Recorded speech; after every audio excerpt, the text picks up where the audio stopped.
Please note, the following may be unsuitable for those with photosensitive epilepsy as it contains transitional images.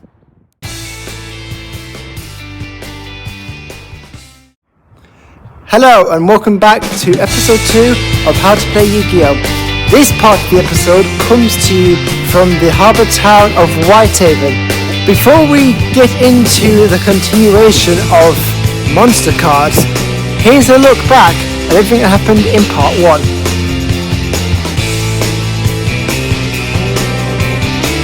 We took a look at the 7 different attributes monsters had, from dark, fire, light, earth, wind, water and divine.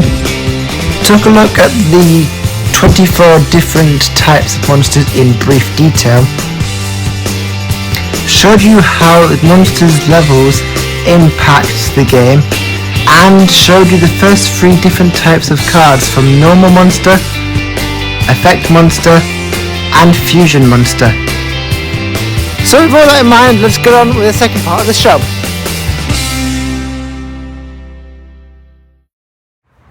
As you can see for this rather lengthy introduction, I've switched locations coming down from Whitehaven's harbour to the town's Castle Park. We've still got to cover ritual way to synchro summon, which means we have to go for a third part. So without further delay, let's get on with it.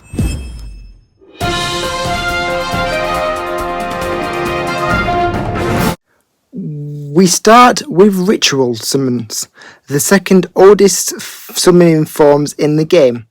And here it is. Ritual monsters were first introduced to the game in 2004, the year after Yu-Gi-Oh! Was introduced to non-Asian territories. They consist of using a ritual spell, seen on your screen now, and using any monster from your hand or field of your choosing, whose levels total the level of the ritual monster you are ritual summoning. So, for example, the monster you see on your screen now is Dark Master Zorak, a level 8 Fiend type monster. That would mean you'd need to use the ritual spell Contract with the Dark Master, which states you must also attribute monsters from your hand or field whose total levels equal 8 or more. It's also worth mentioning that ritual monsters usually have their own unique ritual spell that can only be used with that ritual monster, with some exceptions. And one more point I want to add.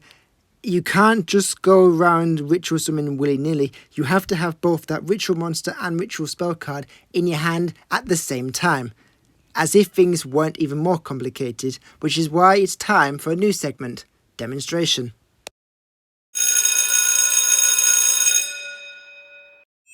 So for the purpose of this demonstration, I'm going to reveal my one-carded hand to you, but in the real game of Yu-Gi-Oh! Only those who are not participating in the duel can see your hand, because it's something that's known as public knowledge, as long as your opponent doesn't see your hand and vice versa. The only time it would be acceptable for one or more players to show hands to one another is when a card of effect states otherwise. Let's just say, for argument's sake, I draw a Contract with the Dark Master as part of my standing hand, but not Dark Master Zorak. I would need to wait until Dark Master Zorak is drawn on my hand before activating that.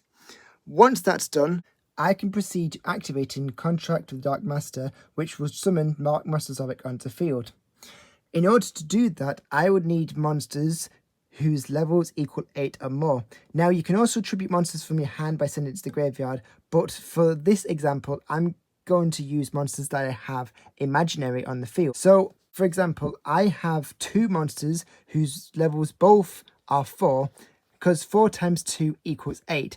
I can send them to the graveyard, which then will allow me to summon Dark Master Zorak. But it's okay if your monsters go over that, as long as the ritual spell card states that's okay. Let's now proceed to my second favourite form of summoning, Synchro Monsters. Synchro Monsters were first introduced in non-Asian territories in August of 2008, ahead of the release of the Yu-Gi-Oh! 5D's anime in September of that year, which ran until 2011 due to legal reasons. It has the same concept as its predecessors, except without the use of a fancy spell card. This time you need one tuner plus one or more non-tuner monster whose level exactly equal the synchro monster you're trying to synchro summon. Also, since 2013, synchro monsters can also be tuners, which will allow you to synchro summon level 10 or above synchron monsters who can wipe the field away and give you a head start in battle. And then we have XC monsters. The first thing to mention, these types of summonings are the first monsters, not rather than ranks, which means they cannot be used for ritual summoning, or effects that target monsters with levels do not work on XC monsters. In order to XC summon, you need to have two monsters that aren't XCs with the same level, but rather than send them to the graveyard like Synchro, Fusion and Ritual, you place them one another. You can also rank up a XC monster in some cases using a special rank up magic spell card, which produces a XC monster from the extra deck who's one rank higher than that XC monster by placing it, you guessed it, on top of that XC monster that was used to XC summon that XC monster, also known as XC materials. Wondering how to properly XC summon? Then look no further, because here's how. So as you can see on your screen now, XC summons are a summoning method that allows you to bring out XC monsters. You must first gather to the field the number of monsters listed in the XC monster description as material. The levels of each material must match the XC monster's rank in numerical level. Most XC monsters require 2 monsters of the same level, but some require 3 or more. Some may also require specific types and or attributes. During your main phase, you'll need to overlay 2 or more basic monsters with the same level on your field to the zone you would like to summon your XC monsters to. Then you can summon an XC monster whose conditions have been met from the extra deck. Monsters that have been stacked underneath the XC monster become its materials, which you can use to activate its effects. So in this tutorial, we're going to use level 4 Goblin to Birth, and the game is basically going to show you how to do it itself. We start on the opponent's turn, and the simplicity of this, the opponent is just going to end their turn straight away. We draw, and as a prime example, there are sometimes monsters who have effects that allow you to special summon another monster of the same level, but not always. For simplicity reasons, we're going to do what the game is telling me and summon Goblin de Berg. Goblin de Berg's effect then activates, which lets me special summon 1 level 4 or lower monster from my hand. In this case, it's Gambara Knight. I'll special summon this in attack position, though it has no impact on the game. It's worth mentioning, although you can only normal summon in face-up attack or set in face-down defense once per turn, you can special summon any number of times per that turn. Now let's take a look at the type of XC monsters I have in my extra deck. Now it's worth mentioning the majority of XC monsters are what's known as number monsters, but either way they summon the same. So Baby Trigon requires 3 level 1 monsters. 17 Leviathan Dragon, one of those number monsters I mentioned earlier, requires 2 level 3 monsters to summon. Heroic Champion Excalibur requires 2 level 4 warrior monsters. Golem Launcher requires 2 level 6 monsters, and so on. Which can be tricky considering the 1 summon set turn rule.